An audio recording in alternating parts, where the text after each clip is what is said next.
Hello, ladies and gentlemen. I hope I'm going live about now. I found some extra time to stream, so a lot of my negative forecasting about not having any time for the rest of March were a little bit too early, though, of course, my time is a bit more limited, as I've stated now multiple times.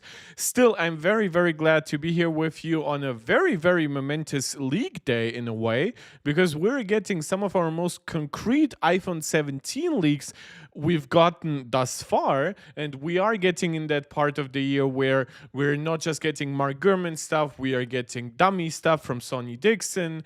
So there's a lot to look forward to. So after a lot of Mac talk, some iPad talk over the last couple of weeks, we are back to covering the iPhone. We are now having a more concrete understanding of the iPhone 17 family and probably its pricing points. I'll have something to say about some of it, but yeah, we'll get into that once we cross that bridge. Beyond all of that, thank you guys so much. The last few videos have performed really well, helped new people find us, helped new people find to the Patreon and stuff like that. So tremendous gratitude from me. Please subscribe to the video if you haven't yet done so. Subscribe to the channel, like the video, share it out, comment. You guys know I love interacting with a lively comment section. And of course, beyond everything, you can support this channel directly. Super chat, super stickers, channel memberships. Shout out to Angelica, Maximus, and Steve, who are Mark Check Pro Max supporters here on YouTube.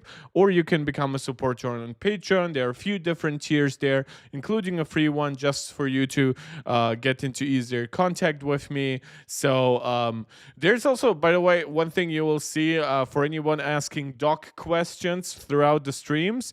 I have a weird App Store bug where, like, I tried canceling and download an update right before the stream, but it just stayed there, like just in the launch pad. It's not actually doing anything. So hopefully once I actually open like I close down and open my Mac later on, it goes away. So for anybody who doesn't say I criticize Apple or I don't mention bugs enough, well, guess what, now you're live with me with a bug. Did not cover it up, did not reboot the Mac before or anything. Whenever Apple deserves criticism, I'm right there to give it to them. Angelica joining this stream saying that we'll have sensational news today. So, well, in a way, we do. Definitely pretty big stuff and from some pretty big people in the league community. Rosa saying hi in the chat. Hi to all of you as well. Thank you guys so much for joining early. So this stream is timed usually well, but now it's timed poorly because all my previous streams were happening like 3 hours earlier in the day. So I apologize for not having a concrete time schedule. By the way, let me fix the background here for a second. But it is what it is. I thank you so much for still finding me, for still discussing stuff with me, letting me know what you like, what you don't like, what you agree with, what you disagree with. So without further ado, let's get started. And what we do have is actually a very piece by piece reconstruction of the latest Power and newsletter by Mark Gurman. Let me make sure that my stream is nice and stable on my iPad. Okay, that's great. So we have, of course, all the big websites, 95Mac, Mac Rumors, Cult of Mac, Apple Insider, all that fun stuff. All of them are reporting on the iOS 19 redesign. With that, by the way, also macOS 16 and iPadOS 19. So it's not like the redesign is just like for the iPhone. Like last year, for example, Apple redesigned the control center and for once in a while actually brought that big design change right away to the iPhone and the iPad. Over the last couple of years, it was usually more common for the iPhone to get a specific redesign tweak, like for example, home screen widgets. And then the next year, the iPad would get it. And then the year after, the Mac would get like a modified version of it. So the fact that we are looking into a redesign that specifically targets to align iOS, macOS, and iPadOS, and do all of that while being inspired by visionOS, suggests to me we might be looking at one of the most like robust redesign efforts we've ever seen from Apple. Don't forget, and a lot of people will say, oh, iOS 7 famously, like they redesigned it in 9 months internally or something like that.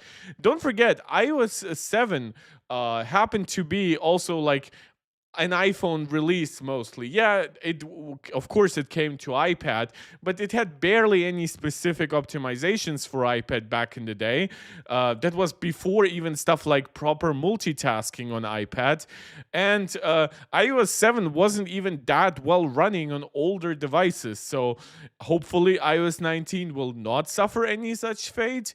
But I always dislike these comparisons to a time before Apple like was as big as they are now. Like during the iPhone 7 days, they were like iPhone 5, 5S, right? 5C. So we had like one display size, about to introduce two new ones. Even then, that was like a year later. Right now, we have like the iPhone 16e, 16, 16 Plus, 16 Pro, 16 Pro Max. We, of course, have support going back to the iPhone 10s and 10R generation. So we have LCD screens, we have devices with long notches, with slightly thicker notches, with dynamic islands.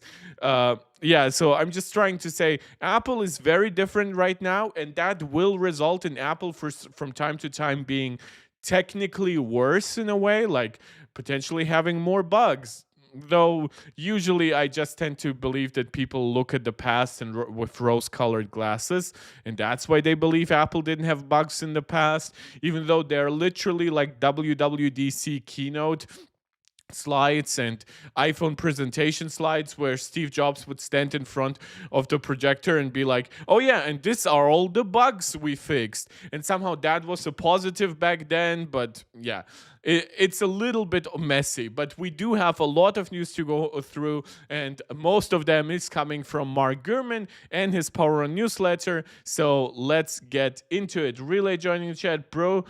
Juke doesn't came 2 hours early. Bro, I'm coming like 3 hours late. I've been like doing foreplay with you. I pleased you already like 3 times, then, and now I'm coming. Jesus, bro, you're a demanding one. So let's start with the most obvious one at first, and that is the iOS 19 redesign. I say the most obvious because we did cover that in the last couple of streams as well. However, the really concrete stuff, that's when we'll get into the iPhone 17 leaks, to be more concrete. So, according to Mark Gurman, iOS 19, with it also macOS 16, iPadOS 19, etc., will be the biggest iOS and Mac redesign in Apple's history. The new interfaces will adopt the design principles introduced in visionOS, the software for Apple's Vision Pro headset. So, he is now getting a little bit more concrete. Unironically, I think that the examples shown here are actually pretty good when it comes to like transparency and translucency elements. I don't think it quite fits the settings app the way they show it, but they do show this different control center, which, given that control center in general is somewhat translucent and transparent, I think that makes sense. Overlay elements like asking system level control and access for stuff like microphones being more glass transparent than it's currently. It's more like milky translucent. That makes sense. And of course, the new shinier toggle buttons. Again, none of that is huge. There's also, of course, the question, will Apple switch all icons, or at least most of them, to a circular fashion? We've seen already with iOS 18 that Apple is more willing to adopt circular icons in the control center. But even here in this kind of mock-up, they're showing still the home screen icons to be like rounded squares. I personally would love this combination. Like, to me, my most preferred clickable design element is a rounded square. So keeping the home screen icons at that would make a lot of sense to me. Maybe Apple would just actually redesign the icons rather than just pushing them into a circular form factor. But then everything else would follow a little bit more of that Vision OS route. I would love to have customization for those things, but that's unfortunately not quite how Apple rolls. And then there are things that I flat out really love, like, for example, for those system prompts, like them being this very specific style of transparent slash translucent, the buttons and stuff like that. So there's a lot to look forward to. I'm pretty sure that over time, similar with iOS 17, iOS 7 actually, Apple will learn and improve some stuff, tune some stuff down, tone some stuff down, because when you look back, for example, at how translucent the iOS 7 keyboard was, over time it actually became dramatically less so. Like, it wasn't just showing you like a like kind of like a barely like a reconstruction of the colors behind it. No, it almost showed you right what's behind it. So I hope that Apple will not go completely overboard in just copying Vision OS.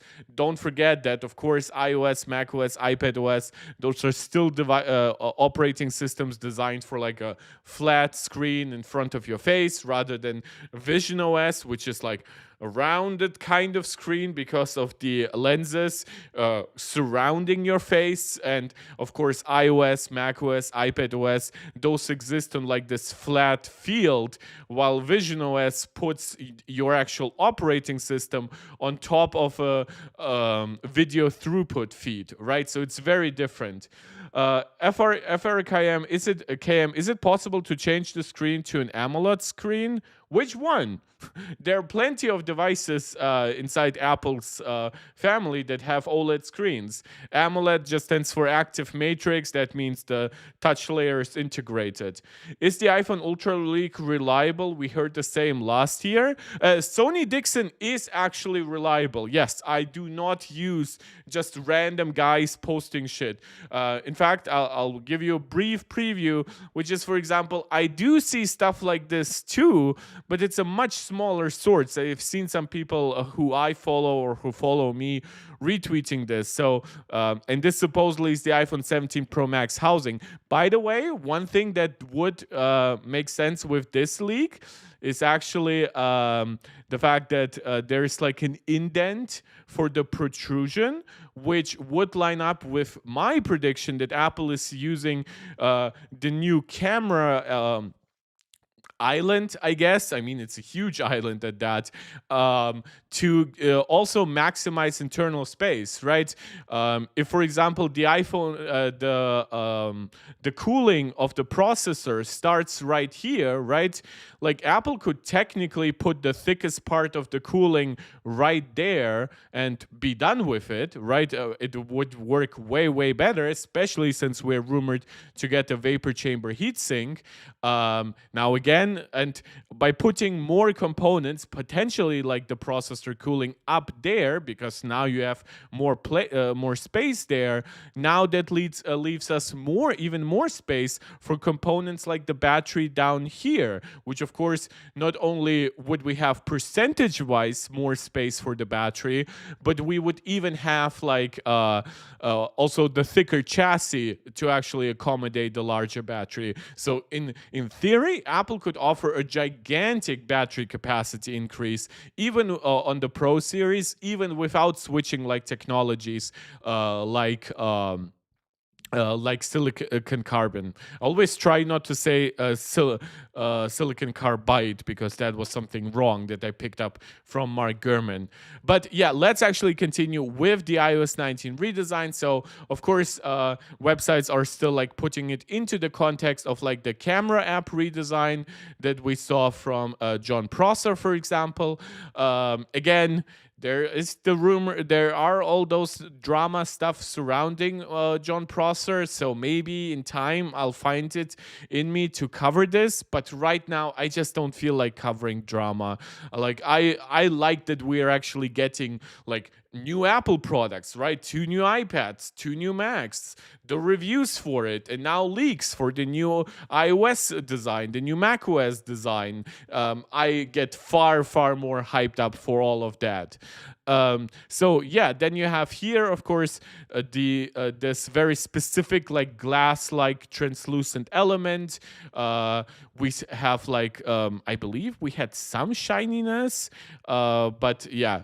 And so was of course a very simple leak. Plus, it was also recreated, so it wasn't like a direct one-to-one necessarily. Like well, it might be a successful one-to-one recreation, but it might have some issues. I still don't like the fact that these lines don't line up, but that's just my OCD. I guess I'll have to live with that. But that's not all, of course, we are hearing about the iOS 19 redesign. That's not it. But according to reports, Apple believes that people will love the upcoming iOS 19 overhaul. Again, most of what we are talking today is thanks to Mark Gurman. So respect to him there. Again, we have criticized him in some previous videos, but that's still like everyone deserves some criticism. That doesn't mean that he now suddenly is a bad leaker, because supposedly he used like journalist sources for like reviewer sources for leaking the M4 MacBook Air and the M3 Ultra Mac Studio, rather than like his own sources at Apple, which most certainly did not give him that information.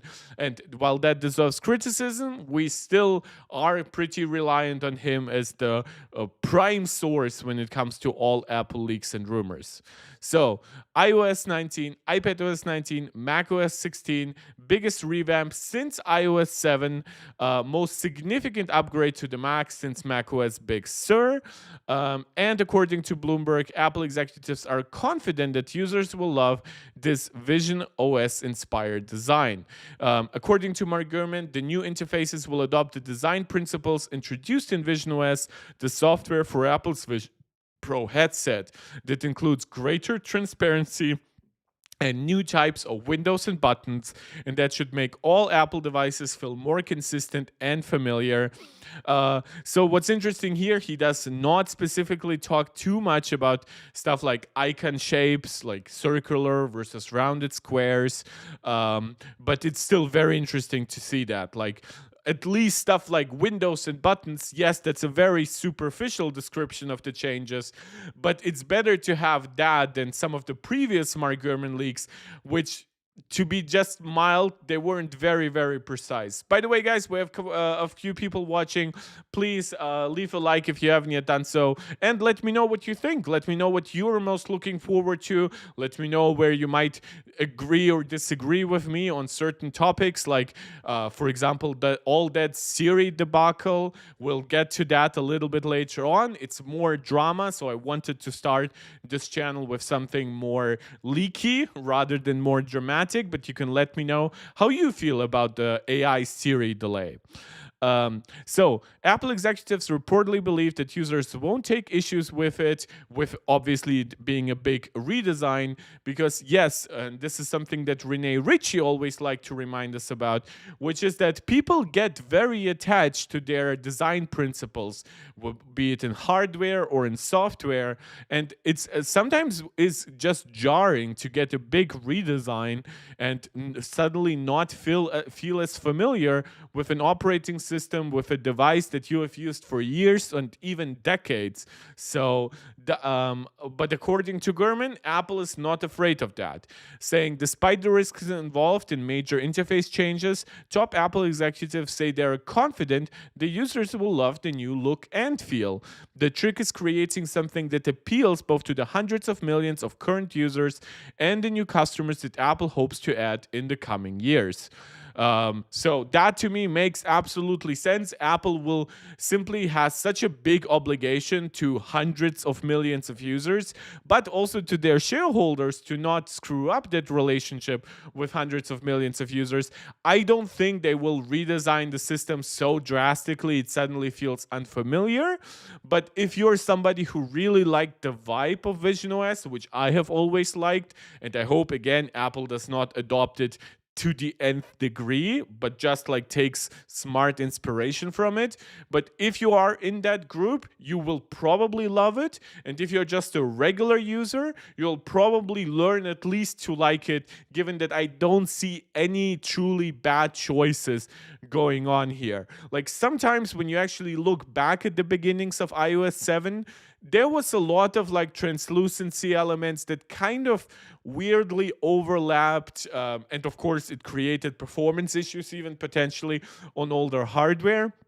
I don't really see Apple doing that with iOS 19 in a bad way. Like Vision OS by itself feels already polished. Plus, the next Vision OS is supposedly like super feature rich. So I hope that Apple just sticks to design principles that have evolved over time, that are specific to iOS, iPadOS, and macOS, and adopts them in line with Vision OS style flair. That's my biggest hope for this. Executives believe these interfaces will be simpler to use, faster to navigate, and easier to learn, which does suggest to me that they are doing more than just having slightly shinier buttons. But yeah, will be interesting to see if there are any actual like in-app changes too in that regard. These new software designs will potentially set the stage for more radical hardware. That is completely neither here nor there. But yes, technically, of course, Apple can set at least the code foundation for something like a foldable iPhone or a foldable iPad down the line. However, I do not think that a foldable iPhone that unfolds into essentially an iPad mini would not work unless it's like a Vision OS shiny operating system. This is, and I've talked about narrativization where we have like sometimes one specific leak and then we try to connect it to every other leak in existence. And I don't think that really makes sense here. It also aims to adopt an era adopted by artificial intelligence assistants rather than people continually dipping in and out of applications. So whatever is happening inside iOS 19, I also hope that at the very least do they not just get the new AI Siri to run, but they also get, of course, like the deep code foundations for it, right? So it's implemented across first-party apps, relatively easy to implement across third-party apps, has a consistent look and feel, even with that new shiny all-screen Siri animation. Maybe that's something that's mirrored in more parts of the operating system. But yeah, the details, of course, are up to Apple at this point. Really, 964, is the iPhone Ultra leak reliable? We heard the same last year. Oh, sorry, I missed that you were asking specifically about the iPhone Ultra rather than just the general leaks. No, I honestly, if the iPhone Ultra exists, it's just a redesign for the Pro Max. Like, and I don't think it's a model that exists on top of the Pro Max.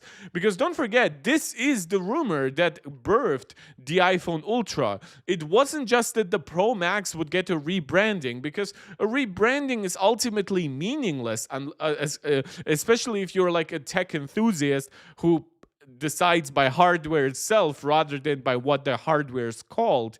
So to me, at least in this specific case, no, I'm not inclined to believe these leaks and rumors right now, like about the iPhone's branding. But could I believe that they end up being true simply because, well, it makes sense to have some branding changes? Maybe.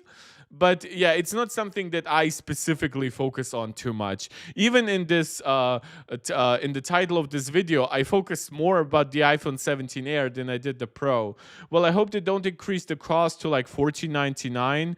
I think that if they ever increase the cost to something like $14.99, it will actually come with a new device category. Like, don't forget, we technically have a MacBook Pro that exists in quite different variants, right? And those variants might actually be almost design identical. In fact, like the 14-inch MacBook Pro, you can get it with a M4 chip, now with 3 USB-C ports, right? Or you can get it with an M4 Max chip. And yes, whilst a lot of the foundations stay the same, speakers, display, all that fun stuff, but it's such a huge internal change that it warrants like dramatic price increases and stuff like that. If Apple ever makes an iPhone Ultra, it might just keep the same design, but it could have like the full 1-inch sensor that a lot of like ultra Android devices are implementing. It might have an ultra zoom camera, right? That gives you up to 10x optical zoom and maybe something like variable optical zoom. It might give you a fourth camera that would probably still fit in that gigantic camera island. But yeah, Apple is not just gonna randomly increase the price from $11.99 to $14.99. That's something they have never done.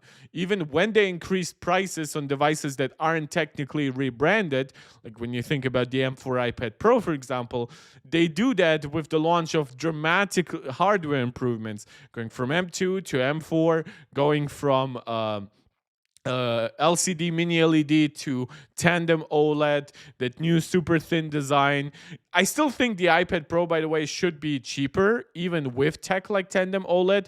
We see, for example, on the MacBook Air, that Apple moved from an $11.99 M2 MacBook Air to a $9.99 M4 MacBook Air with double the memory, right? So if they can do that for the MacBook Air, I think that what they could do for the iPad or even iPhone Pros is just keep improving specs and then add one super expensive new component like tandem OLED on the iPad and increase prices maybe by $100 rather than $200-300. That was a little bit I mean, if it's a higher end iPhone than the Pro Max, yeah, if it is, it's going to be for $13.99, $14.99. My expectation would be it would be $14.99, but actually start with 512 gigabytes of storage, which would only be $100 more expensive than the 512 gigabyte version of the Pro Max, by the way.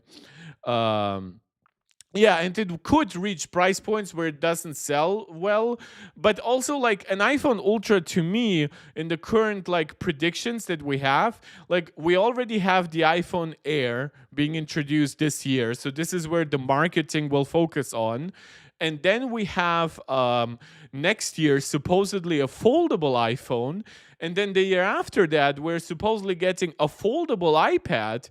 And at some point, the base iPhone will kind of have to learn to match the Air, at least in some ways. So I think that's just like a marketing effort that goes even beyond what's Apple really capable of. But honestly, I'm not sure. There might be some such big drastic camera differences between the Pro and the Pro Max that they just rebrand the Pro Max into the Ultra just to justify those differences a little bit better. So that's a little bit for iOS 19. However, we are not quite done here because, oh, Jesus.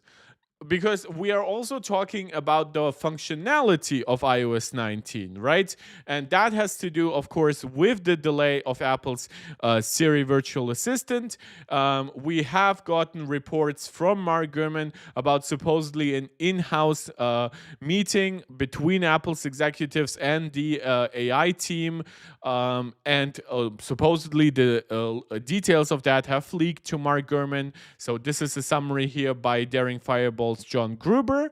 And that to me is very interesting because it does actually comment on the stage of the new AI Siri. And I'll be very interested to see if those features actually launch quite as Apple promised them initially.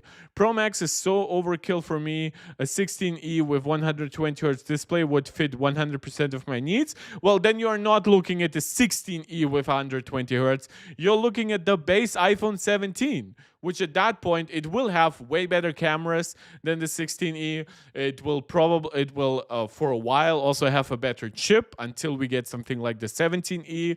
It's not just 120 hertz, but it's a ProMotion LTPO screen, which should have if it help about the same battery life, even but though with will probably have a smaller battery. Yeah, but I think that for most people the base iPhone will be more than enough going forward. And quite honestly, this is why I do think that Apple is experimenting with the iPhone Air, because Apple said, oh, the base iPhones, especially once we give them promotion, they're so good in a way. Let us just keep them, right? Not improve them as much, but try to maybe improve the form factor first and foremost. The modem, the problem is the modem is not a benefit right now. Like, yes, you get technically the better efficiency on the 16E, but you have such a much more efficient screen that also gets so much brighter. You also have better cooling on the regular 16 and, of course, the upcoming 17. That I just don't think that constraining yourself to the 16E, because right now it has exclusive features, because believe me, down the road it will not be the iPhone to get the best modem features and stuff like that. So always try to look at the lineup broadly rather than even like specific models. But let's actually look in what Mark Gurman had to say. Apple Inc.'s top executive overseeing its Siri virtual assistant told staff that delays to key features have been ugly and embarrassing. So a lot of people are asking Apple right now to come forward and publicly apologize. Honestly, I don't see why you would further embarrass that team, right? Unless you want like maybe a top executive to step down, which I don't think is happening, because this is a delay. Delays happen. They happen to everything. They happen to video games. They happen to feature like Microsoft's Recall. They happen with ChatGPT 5, which was kind of expected mid of last year. But executives don't step down for it. Managers don't step down because of it. What you do step down for, and I've seen stupid comparisons saying, oh, Scott Forstall was pushed out because of Apple Maps. Yeah, guess what? Apple Maps actually launched in a bad state, and Scott Forstall refused to take responsibility for it. That's what he was ousted for. It wasn't even the very public failure with a public release that took years of fixing, because Apple couldn't just randomly go back to Google Maps at that point.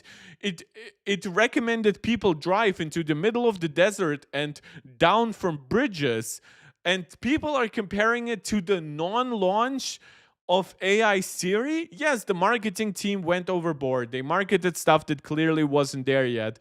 But like, this comparison is so stupid to me, and Apple is clearly internally reacting to it in a way that I think is appropriate.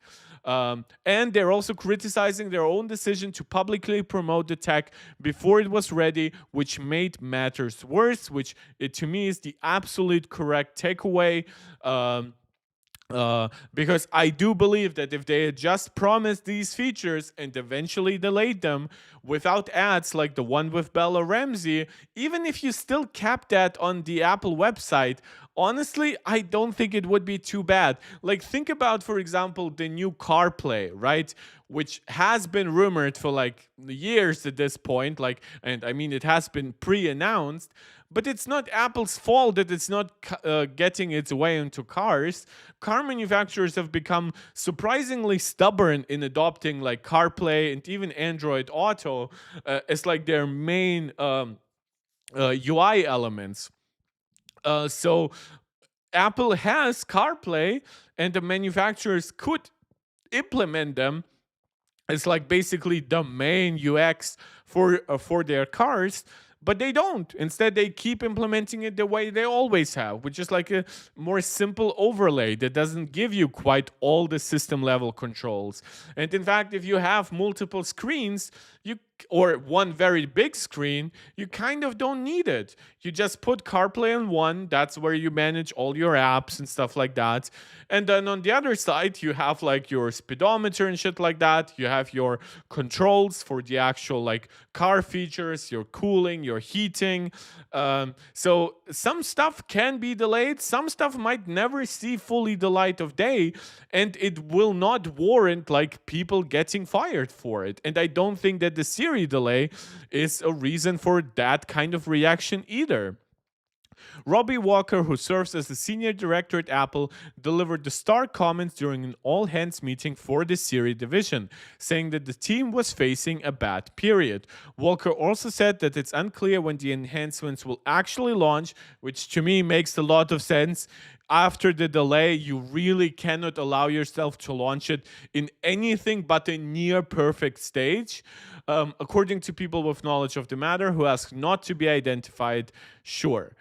Still, he praised the team for developing incredibly impressive features and vowed to deliver an industry-leading virtual assistant to consumers. So it definitely does not feel like internally the devs just lied to Apple and it's like complete vaporware that nobody believes in. To me, just this definitely feels like a generation of features that Apple just didn't understand how long it might take time to develop it. Walker told staff in the meeting that the delays were especially ugly because Apple had already showed off the features publicly. This was not one of these situations where we get to show people our plan after it's done. In my opinion, it should have been just shown at this year's DubDub. And by the way, it does line up with a lot of the predictions that I've been making since DubDub of last year, which I have said that it will take us until iOS 20 to get even some of the features that were announced in a good way. I didn't quite expect that it might take us to get them for the first time, maybe closer to iOS 20. But then Apple will learn from what people actually like when it comes to Apple Intelligence. Apple will improve it alongside newer hardware, like new neural engines, more memory on device and stuff like that.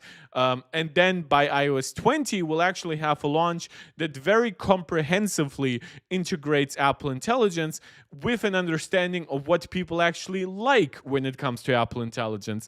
It seems like I might be proven correct here. To make matters worse, Walker said Apple's marketing communications department wanted to promote the enhancements. So if you ask me if there should be any consequences, it's kind of more on the marketing department here. Walker also raised doubts about even meeting the current release expectations. That to me makes perfect sense because the delay announcement that they originally did said in the coming year, which to me is 2026. Or did they mean in the coming year, like in this year still? This is the one confusion I have because he's commenting here like, though Apple is aiming for iOS 19, it does mean we're shipping then. The company has several more priorities in development, which of course we do now know what those priorities are, which are a full redesign, and trade-offs will need to be made with other commitments across Apple to other projects, which of course, don't forget, for example, Apple Intelligence needed to be ported to something like Vision OS. Just recently, it's in the works for iOS 18.4. So unless Apple just wants to laser focus on bringing a newer Siri to new iOS, they might just have to push it further away, especially if iOS 19, iPadOS 19, macOS 16 are advertised as this like super buddy releases that are similar in functionality, similar in design. It will kind of be unacceptable to not have the new Siri come out across all of those systems simultaneously. Customers are not expecting only these new features, but they also want a more fully rounded out Siri. We're going to ship these features and more as soon as they're ready. And this is to me the most interesting thing here. And I've seen people really nastily report on it. I honestly don't quite understand where this hatred comes from, but like, Walker said the decision to delay this feature was made because of quality issues, of course. So it's not that the feature didn't exist, but it needed refinement, and that the company has found the tech only works properly up to 2/3 to 80% of the time. Which, by the way, unironically, this is the current success rate of all AI. In fact, current AI stats have shown that, granted, that's more chatbot functionality, that's system level control functionality, but stuff like ChatGPT, Claude, even DeepSeek, like they get like 60% of stuff wrong. And not only do they get stuff wrong from the internet, they even make up like fake links to articles that are sound vaguely correct. Like it will be Encyclopedia Britannica and dot dot dot, and like turn into a completely nonsensical link that doesn't actually link you to a source from which they're supposedly deriving this information from. And yes, to me, the fact that a brand new, actually ambitious AI Siri would have a success rate between 66% and 80% right now makes all the sense in the world. He said the group can make more progress to get these percentages up, which, by the way, also to me suggests they're definitely not from the ground up rewriting these features, which was some of the initial reporting on this. So I'm really glad that, like, my knee-jerk reactions to all that stuff are proving to be kind of correct. Not because I'm amazing, but I just know how Apple operates, and I even know what kind of mistakes they might be prone to making. Like sometimes over advertising is an Apple issue. They might not over advertise necessarily the way they did this time, which is just show features well before announcement, but sometimes they'll just be way too hyperbolic, which is kind of a meme in the Apple community. Like use adjectives that are kind of like, is it really revolutionary if it's a feature that for 2 years has existed somewhere else? So, to me, none of the issues I see here suggest that, and this is something we've covered last stream, that something is rotten at Cupertino. So that users can get something they can really count on. So Apple still has apparently a very high quality standard for like the minimum viable product, which infamously, of course, or famously, Apple does not target minimum viable products. They have way higher standards. So to me, this suggests the product is real, it's working in a way that's a little bit disappointing right now. But it can be refined, and they do expect to get it right by some point between iOS 19 and at worst iOS 20. He also showed examples during the meeting of the tag working. It was able to locate his driver's license number, which I hope he blurred out, on command and find specific photos of a child. Now, the later it's a feature that definitely has been already delivered by stuff like Google Gemini. So, and the driver's license number is probably just like, it's I wonder how it fished for that number. Like, did it have a photo of his driver's license? Because that would be pretty cool contextual understanding of your photo. Or if it's just like saved somewhere in settings, like how credit cards are saved in Apple Pay. But yeah, the details, of course, will be interesting. And then to me, more interesting was he also demonstrated how the technology could precisely manipulate apps via voice control. It embedded content in an email, added recipients, and made other changes. Again, this is stuff that Google Gemini right now is trying to deliver, but Apple's Siri in this regard is specifically all about like on-device, privacy focused.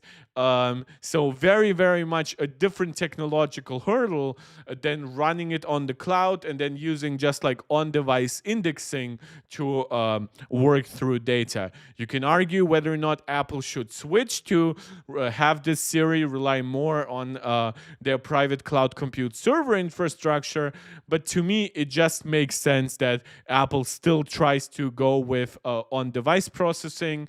I don't think they want to build out as many servers as Google and Microsoft have been doing. I also don't think that they necessarily want to like just like or deal with the impact that all those servers would have on their environmental goals, which by 2030 Apple wants to be carbon neutral in most ways.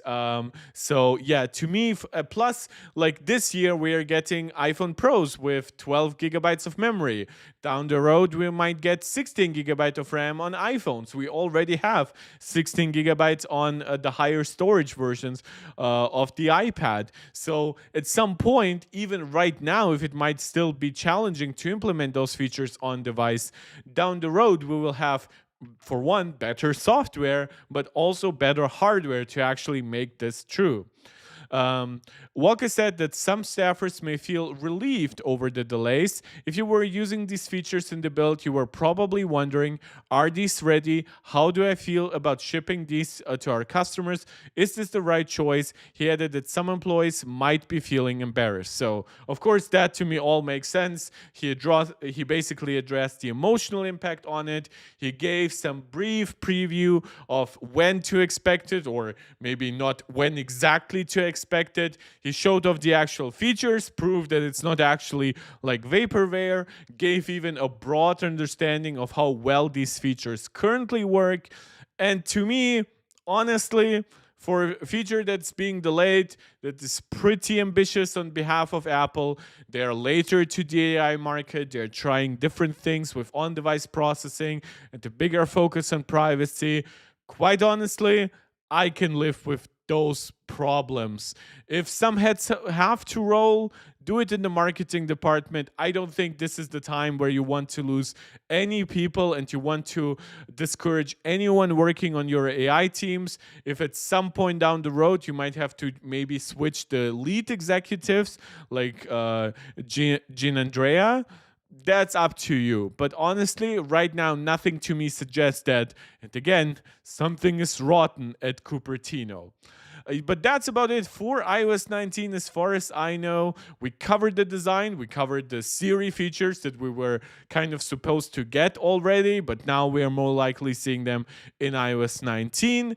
And that brings us from the software discussions all the way directly to hardware. We'll get something small out of the way before we get started, which is Apple is working on supposedly multiple versions of its second generation display. This is also coming from Bloomberg's Mark Gurman. He says that Apple does not just have a studio display in the works that is codenamed J427, but also J527. So, but however, he does indicate that it's not an actual successor, but that it might just be a different version. Whether it has a different feature set or it's just a larger display with the same feature sets, whether we are talking ProMotion or not, Mini LED or not, Tandem OLED or not, Thunderbolt 5 capabilities or not, none of that is unfortunately being specified.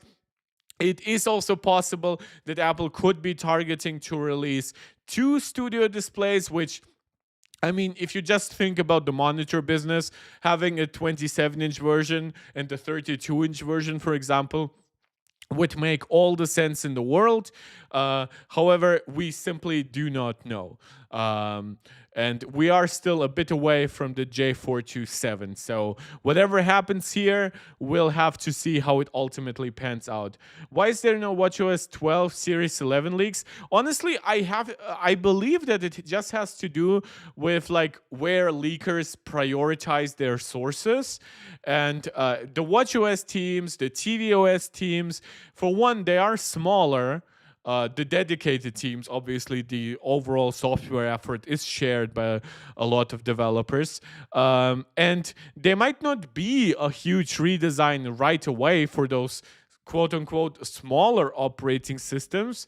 But for example, I would believe that HomeOS, which is like targeting like that new HomePad like product, I believe that that definitely will adopt the new design language. Otherwise, it just would look weird alongside your new iOS 19 devices, your new macOS 16 products. Yeah, but like watchOS is like very rarely covered unless it's a huge redesign, like before WatchOS 10, right? We got actually some WatchOS 10 leaks, but it's just not super common. Tippermaster Gurman was scooped by 2 minutes on that story. Part of me wonders if they wanted that story to be heard. Yeah, by the way, I 100% am sure that this is the reporting they wanted to see. I don't think that Apple is right now hunting for sources when it comes to this specific meeting. Like, I mean, they're just bringing up so many details. I almost feel like somebody was taking notes to tell that to Gurman later on. Like, part of them described them setting the world record for swimming, even though their public releases looks like playing in the sand. Okay, interesting. Yeah, like it, I mean, the details on this report to me are honestly, like, the way it has come out is just less interesting than stuff like, oh, I actually have a number to the to how well the feature works, like 66% to 80%. I can work with that in my head, right? Yeah, so studio displays, nothing big there to expect. However, we are now moving forward to hardware where you definitely should expect some big things. And for one, Mark Gurman does actually comment on the iPhone 17 Air design. First and foremost, he brings up that the USB-C port was planned, but not actually planned. It was kind of like an internal discussion for Apple to remove it. Which at that point, of course, people have asked if Apple will remove MagSafe on the iPhone 17 Air. I don't think there is a chance in hell that that's happening. And honestly, I think if they remove it from the 17 Air, there's already one missing feature that is kind of like honestly like a knockout criteria for me, and that is potentially the missing stereo speakers, right? Oh god, that would be so embarrassing if that ends up happening. But like, I don't see Apple removing MagSafe because Apple is still internally aiming supposedly at like a wireless future. So if they down the road really disincentivize stuff like MagSafe accessories, I just think that it would completely backfire on Apple. The iPhone 16e does not have MagSafe, but even still, it does have wireless charging because it's a cheaper product. Not, in my opinion, because Apple gave up on MagSafe. They gave up the way they eventually gave up on 3D Touch. I just don't think that we're seeing a one-to-one scenario here. He said the iPhone 17 Air will foreshadow a move to slimmer models without charging ports. Again, these are internal plans that will be always subject to change. We have heard that even going back to like the iPhone 14 family, right? That Apple supposedly, instead of adopting USB-C, they would go wireless. Then, of course, with the iPhone 14, we got neither. Apple did not switch to USB-C that year, nor did they go all wireless. But then the iPhone 15 right away did not just get USB-C, but the Pro models also get faster transfer USB-C. Now, granted, by going with like a peer-to-peer Wi-Fi 7 connection with Apple's own in-house modem, Apple might be thinking they could replicate some of those faster transfer speeds. But honestly, I don't foresee the charging port going away for years to come. It just wouldn't make too much sense. This no port thing has been around since got rid of the 3.5mm jack. Yes, this is correct. This is why I do believe that Apple might have an internal goal, right? Like I could say, oh, I want to be the best athlete I can be, almost like a professional level athlete. But what I can do in reality, in real life, is I can lose weight, I can get more stamina, I can become stronger, right? But that end goal could be written down somewhere, but it's not actually going to be a goal I actively pursue in a way that like creates negative repercussions for my career or my health. So, and I think that similarly, Apple is like, look, if one day we could remove all the ports, we will. But right now, I don't think we can. So we might as well not even plan it for the near future. The iPhone 17 Air represents the beginning of a sea change for Apple. Apple executives say that if this new iPhone is successful, the company intends to again attempt to make port-free iPhones, which again, this would mean that they would have to make this iPhone. This iPhone has to be successful, And then Apple would think about making port-free iPhones, which in that regard might not even come out. Also, why would the success of this iPhone, which will still have a port, mean anything about the eventual launch of a port-free iPhone? Uh, and move more of its models to the slimmer approach. Removing the USB-C port is not even the best way to go all thin. Like, unless Apple wants to go thinner than 5 millimeters, which what would be the point in that? Like, I can kind of get making a device as thick as the USB-C port, like to make it thin, obviously. But like at that point, you're probably saving more internal space by removing the wireless charging coil, the MagSafe batteries, and just using that internal space for something else. So while your device might not get maximally thin because it still would be built around the USB-C port, it would be a better product, which I think most people would appreciate over a portless design. Um, Apple supply chain analyst Ming-Chi Kuo predicted that the first iPhone without a charging port would launch all the way back in 2021. So this is how you should treat those rumors. Eventually down the road, Apple might be more inclined to give like the base iPhone like 10 gigabit USB-C, and then the real iPhone gets like Thunderbolt 4.5-ish or whatever. Like, I'm not sure if you could make it a 120 gigabits port inside here. It would probably overheat, but like 40 gigabits per second or something like that, and then make it the ultimate like camera accessory. I'm just not sure if it makes any sense to go portless in the near term future. Like, kind of like until like 2028, maybe all the way until like 2030. Because don't forget, it's not just wireless that keeps getting better, it's also ports themselves that keep getting better. Yeah, but this is a broad understanding of the iPhone 17 Air design. However, we have way more than that from Mark Gurman. In fact, it's now coinciding with the launch of dummy leaks from Sony Dixon, who has been notoriously kind of reliable, specifically when it comes to these dummy leaks.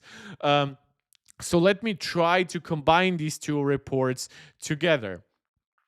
For one, let's look at the iPhone 17 family, and let's actually look at his full leak.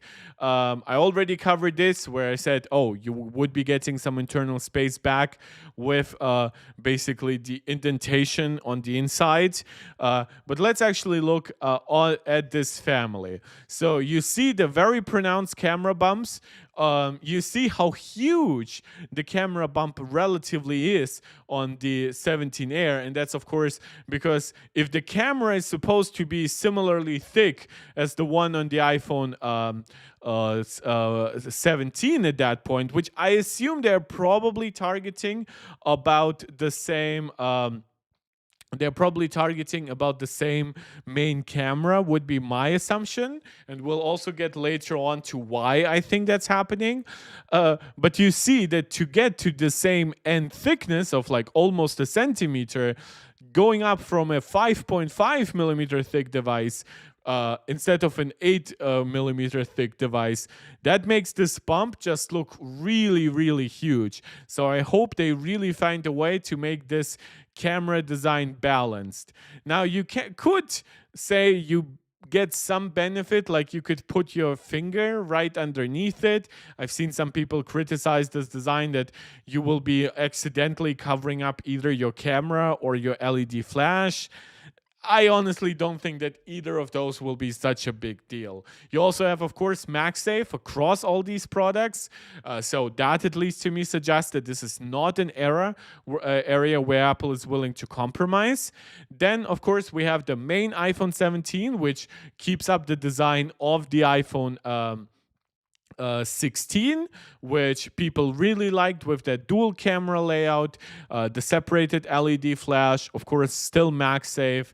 This all devices are rumored to get like LTPO promotion screens, so very nice. And then, of course, we have, and I wish he kind of aligned those products better on the table, but like we have the iPhone 17 Pro, we have that stovetop triangular camera arrangement, which to me suggests that this is probably for all Apple's like experience, the best camera layout to minimize internal space usage. And then we have the LED flash and the LiDAR sensor being repositioned to the other end of the device. Very big, elongated camera bump, big camera island in general. You see the bump is not quite as pronounced versus the rest of the chassis as it is here, percentage-wise, but it still should be actually a pretty thick camera bump, right? They just don't look the same because the perspective is a little bit different because this is a thicker product. But yeah, this should still be a very thick camera bump, a very long camera and wide camera bump too. So let's see if Apple actually uses that internal space for other camera changes rather than just a 48 megapixel telephoto. Variable zoom, variable aperture, larger main or ultra wide sensors. Let's see if they do any of that. Now, of course, you see how thin the iPhone 17 Air is. Man, like, he does not have a photo, unfortunately, of the bottom of these products. Has he leaked something in the meantime? So this was a leak last year where he was correct on some stuff. Does he show that? Okay, so we do have basically like CAD files, but basically the suggestion is that on the bottom, the 17 Air would have only like a few cutouts for basically the microphone, and that it would be missing the stereo speakers. And that's one detail that has kind of stuck, unfortunately, in the rumor mill. So let's actually get back to Mark Gurman and what he had to say about the iPhone 17 Air. So the three main takeaways here is it might start at $899, which suggests it would just take the spot of the iPhone 16 Plus, which again does make sense, and it makes a lot more sense than the initial rumors that it would be like $1299 or $1399 and be more expensive than the 17 Pro Max.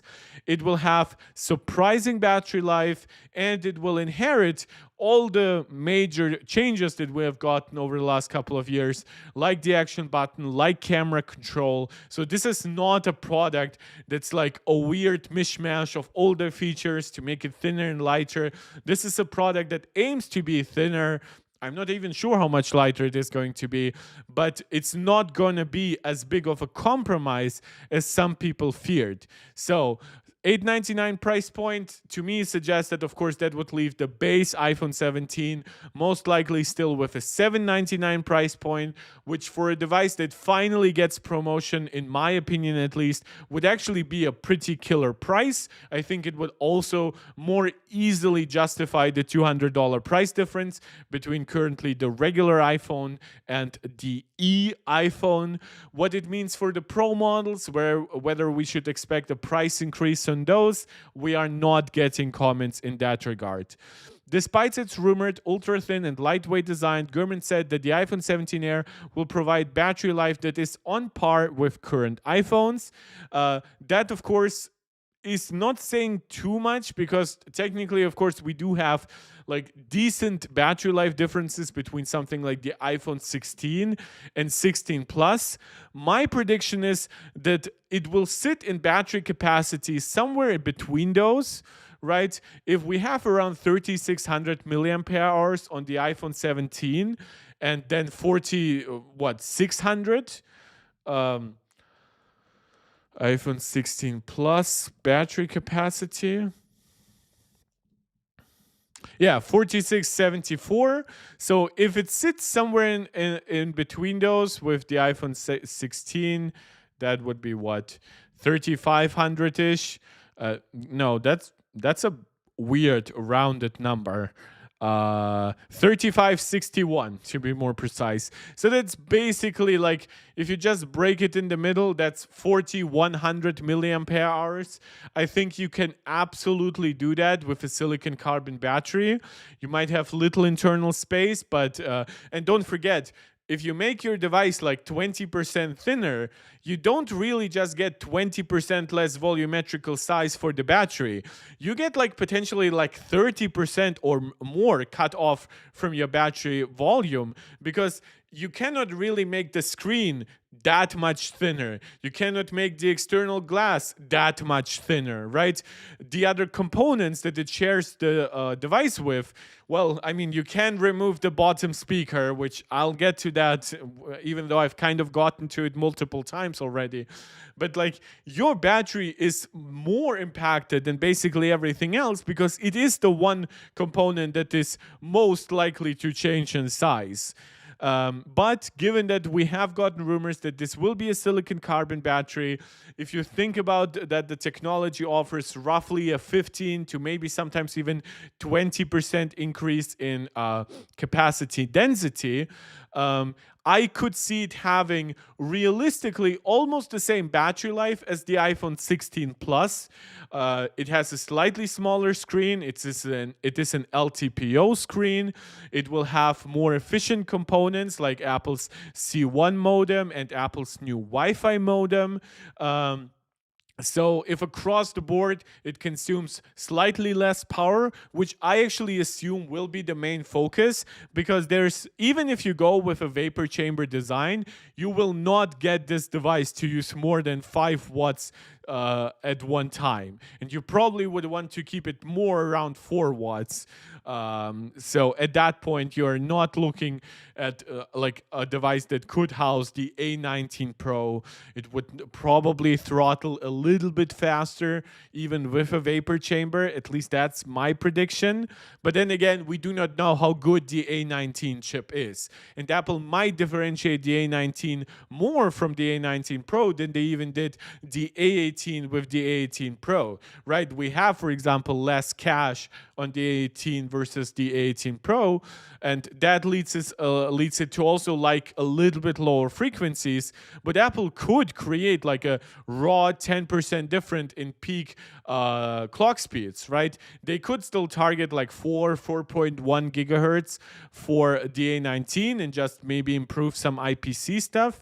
And then on the A19 Pro, they could adopt like the frequencies that they have on the M4 family, which is around 4.4 gigahertz. So that would create a nice differentiation and would allow the base iPhone and the Air to use a lot less energy, have lower peak heat output, and that, while yes, those are compromises, those compromises would go a long way to prevent the device from overheating and to prevent the device from having low battery life.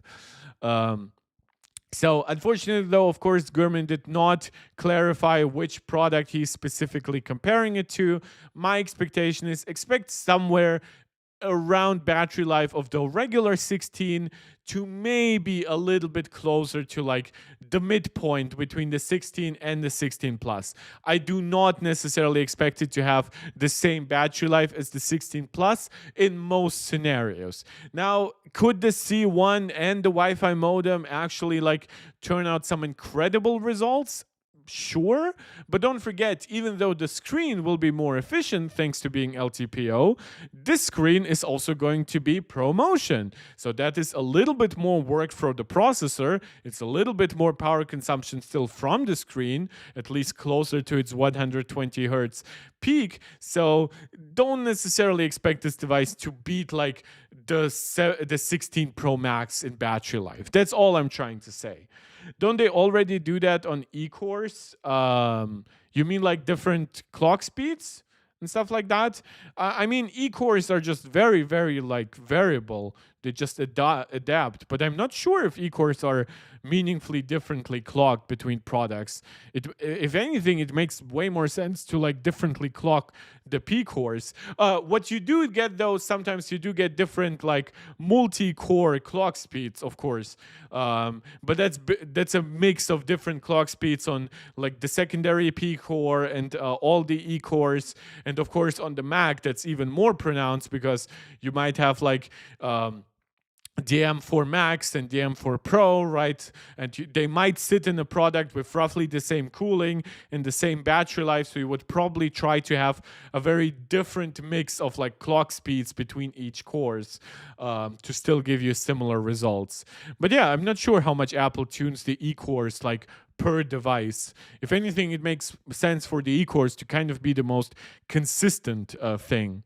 Gurman said Apple has made hardware and software optimizations to make the 17 Air more power efficient. There are 3 rumored features for the iPhone 17 Air that should contribute to device offering better battery life than one might have imagined, including a higher density battery, already mentioned that, Apple's power efficient C1 modem, and of course in the years to come, C2 modems, blah blah blah, and the lack of an ultra wide camera providing more internal space for a larger battery, which you can also see the interesting priorities here. Like Apple would rather remove an ultra wide than a feature like camera control, which is coming to the iPhone 17 Air. That to me though is not really surprising, because camera control isn't even just for camera nerds, it's also for features like visual intelligence. So I don't see them removing this feature from the regular and Pro iPhones, but I could see that feature potentially never being ported to the 16e, 17e, whatever their successors will be called. But yeah, interesting. That also, of course, would mean this camera control button will be tiny. Because it's primarily, of course, constrained by the thickness of the chassis here. So it will be interesting to see if it will be just as comfortable. I know a lot of people don't perceive it as comfortable. I like camera control, but yeah, to each their own. The other part, and that was what I even put in the title this year, he also revealed that the 17 Air bezel, 17 Air's bezels around the screen will apparently be around as thin as the ones on the iPhone 16 Pro models. That to me suggests that Apple just wants these iPhones to be really, really compact. So you do have the aspect of thinness, but Apple doesn't want to give a 6.6-inch device. Like like they could, for example, make it taller and wider by actually giving it thicker bezels and make it the same like footprint as the 16 plus. That of course would look like a downgrade. That's not happening. It could get the same bezels as the 16 and 16 plus, but now you have a device with compromises versus the regular 17. Like you don't have the ultra wide camera. You might miss stuff like the stereo speaker on the bottom, right? And that product is more expensive. But now it also looks the same, right? At least with very slim bezels, you could say, oh, it's inheriting some stuff from the Pro models that, in my assumption, the base 17 model is just not getting. I predict it's going to have the same bezels as the iPhone 16. I kind of predict it will have basically the exact same chassis as the iPhone 16. So camera control, dynamic islands, by the way, still rumored to be the same on all iPhone 17 models. I think I accidentally closed that because that's something I really wanted to cover actually. That's this. Gurman, so much Gurman. Was it on Mac rumors? So new display, Gurman, iOS 19 redesign, Gurman. Oh, Face ID. So, and this is again brings us to Bloomberg's Smart Gurman and his Power On newsletter today, and that is that supposedly the 17 lineup will not get dynamic island redesign. They're definitely not getting under display Face ID. Ross Young had predicted that that would come somewhere in 2026, which I think was maybe at that point realistic, but that seemingly would be delayed more. Now, it's still an option. It's not something that Mark Gurman specifically comes out and denies, but I think if Apple needs to still delay the narrow dynamic island, I just don't see a path to them to do underscreen. Well, maybe underscreen Face ID, but definitely not the cameras. And then the question is, if you remove Face ID, basically, it's like part of the dynamic island. What would you do, like during actual like usage of the product? Would you keep the same size of the dynamic island? Would you go to like a centric camera cutout and then the dynamic island only pops up during software usage? um, does it like it get dark for Face ID at that point? So those are details that I really would love to see in such reports, because they end up pretty confusing. So Mark Gurman here offers a similar time frame. He said that by 2026 or 2027, the Pro models should have a smaller dynamic island by moving more components to under the display. So whether or not it means the dynamic island goes fully away, just turns narrow, seems like narrow was kind of the more like relevant rumor in recent years, at least according from what I heard. So, and if Apple sticks to the timeline that was set up by Ross Young and actually launches it in 2026, we would get an under display Face ID, whether it means all components of Face ID, because don't forget, it has both a like a receive, something that sends out radiation, quote unquote, and something that gets it back. So whether or not they can put both parts under the display, honestly, I'm not sure. I would love if Mark Gurman here would speak more about what it actually means for the dynamic island, because then it also leads to speculation like this. iPhone 18 Pro models with underscreen Face ID would presumably still have a pinhole at the top of the display for the front camera. What, like, like I know the dynamic island is like technically not as small as like a cutout like this, but like, is it really worth removing it after building so much UI features around it? I mean, granted, Apple could keep Face ID under the display, and then they could dynamically, truly make the dynamic island super dynamic, where it gets as small as the camera cutout. But now the iPhone just looks less iconic, in my opinion. So if anything, I see it being more like slightly elongated pill, and then it just gets way larger. Again, I cannot tell you, this is just speculation on my part, but I do find it funny how these people like Ross Young, like Mark Gurman, they will bring up stuff like, oh, it's moving under the display. But yeah, if all of Face ID is moving under the display, technically all that leaves us is with the camera.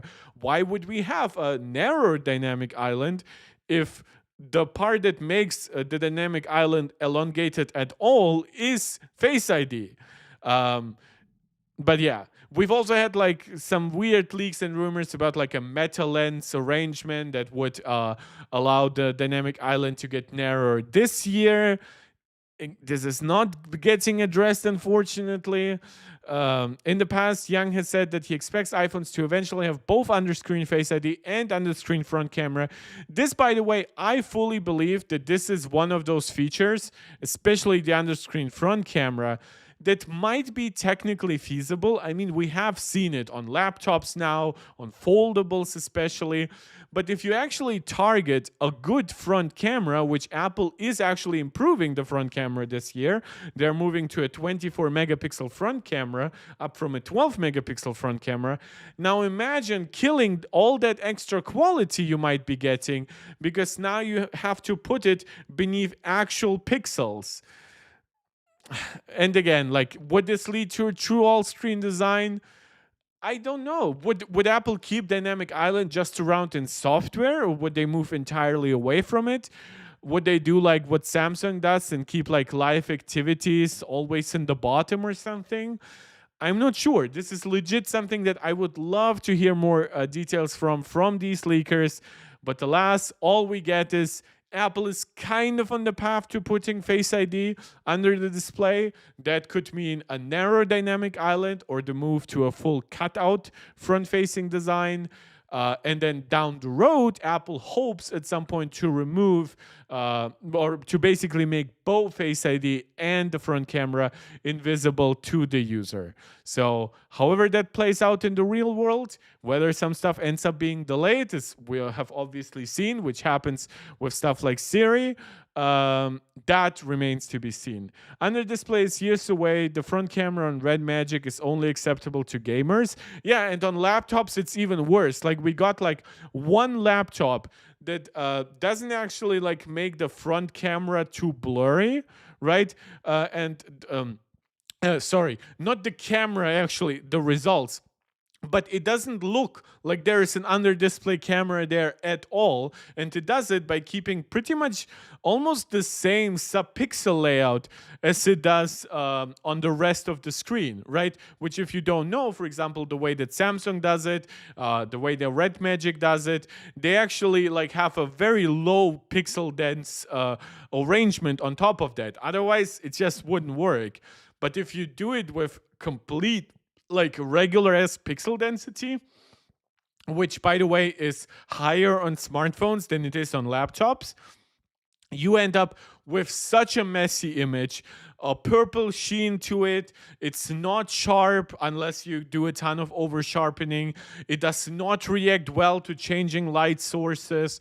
So yeah, I do believe that under display cameras are years away, and I hope that when Apple switches to under display Face ID, they only do so if they can actually do it without the compromise. I'm also still really happy that Apple is not giving up on Face ID. Of course, we have heard rumors that the foldable iPhone would adopt Touch ID again, which I have explained why that technology makes more sense for a foldable device than Face ID. But yeah, to me, as somebody for whom fingerprint sensors have never worked perfectly, I'm really happy that Apple is sticking with Face ID and finding new ways to make it more innovative, make the devices look better still. And yeah, this year we are getting the big redesign on the back of the products, right? And then supposedly the iPhone 18 is then getting, again, narrow dynamic island or a cutout, potentially the Pros getting even slimmer bezels, which at that point is just showing off in my opinion.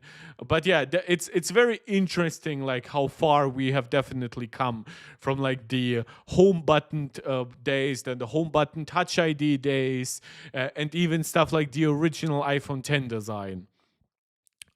Yeah, but that's about it for today. I'll have to sleep and relax a little bit before work tomorrow. Let me see what we have in store still. Maybe I missed some details, but looks like I'm actually fully caught up, which means you guys are fully caught up, which means I wish you all a very nice end to your weekend. Thank you so much for joining, for commenting lively. And again, thank you so much for making the last couple of videos pretty successful on this channel. As always, let me know what you agreed with, what you disagreed with. Leave a comment afterwards. That helps tremendously with the algorithm. Let me know what you would like to see me cover next. Again, as I warned you in the last couple of videos, my streaming schedule might be a little bit erratic going forward, but I still hope to cover all the most important things, especially like on Sundays, right? When we get like the Power newsletters. So subscribe, hit the notification bell. That way you actually know when I'm going live. And follow me on Twitter and Blue Sky. I'll let you know there when I'm actually going live too. And beyond all of that, I'll see you guys next time. This is Mark Tech, tuning out.